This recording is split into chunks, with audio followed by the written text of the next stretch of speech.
Hey, hello there. How about a little Wednesday wisdom, if you will?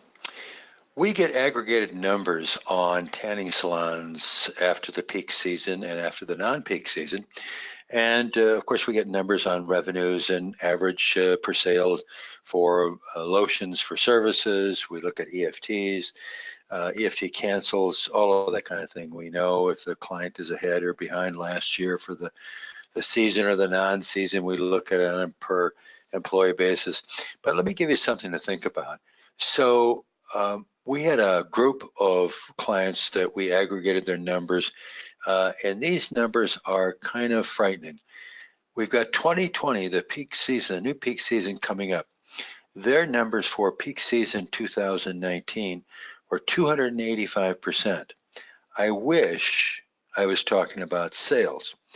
285% turnover in employees. That's scary. Having good turnover on your lotions and your beds, that's obviously ideal. But when you have that kind of turnover in your employees, it's crazy. One two-store client, new client that came to us, have an average of 10 employees at any one time. Yet in January of this year, they handed out 29 W-2s. Well, you do the math, and you can say it's 280 or 290% turnover. Now, when you have that kind of turnover, of course, it takes a lot of time for training, retraining. It's crazy because you should have a revolving door in your salon for your employees. But there's also an opportunity cost because we also found with that two-store chain, the average employee was there only 12 to 14 weeks. That's horrible because it means that most of those employees that left were somehow chronic in nature, either bad performance, maybe shouldn't have been hired in the first place, might be another reasons too. But because they left that soon, their sales, as we look at their sales, were terrible. Many of their sales were way, way below company average, way, way below industry average. So there's an opportunity cost. Sometimes most salon owners and managers think, well, it costs me in time to train and retrain. It's more than that. It's the time for recruiting, for interviewing, for training, for retraining, but it's the loss of what they could have sold.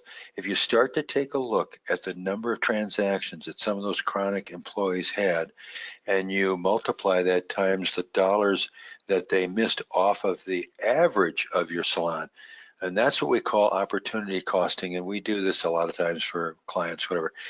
The monies that two-store operation lost was huge. But in general, for that client base that we looked at the high turnover, it was huge for everybody. So just a quick Wednesday wisdom. Start taking a look at how you recruit, what method you use to recruit, what your interviewing techniques are like, what you're looking for in an interview. Training would be a good thing to look at. Do you have a good structured training program? And the last thing is, how is your management with these people? You know, we spend all this money, salons do, on build outs and great equipment, everything like that. But I tell you what, it means zip if we don't have good people behind the counter. The good people behind the counter is what makes and breaks our salon versus the competition. You can talk about the Planet Fitnesses of the world and maybe some of the advantages they have with the traffic coming in there. But we are an indulgence experience. People want to not just spend their money for pigment augmentation, but they want a good experience starting with the person behind the counter. So give it a little thought. This is something that you're not that far off the 2020 peak season. This is something you should be giving some real thought to. Do you have the staff?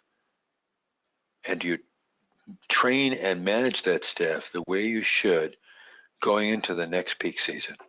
I hope you do, and I'll talk to you next Wednesday again.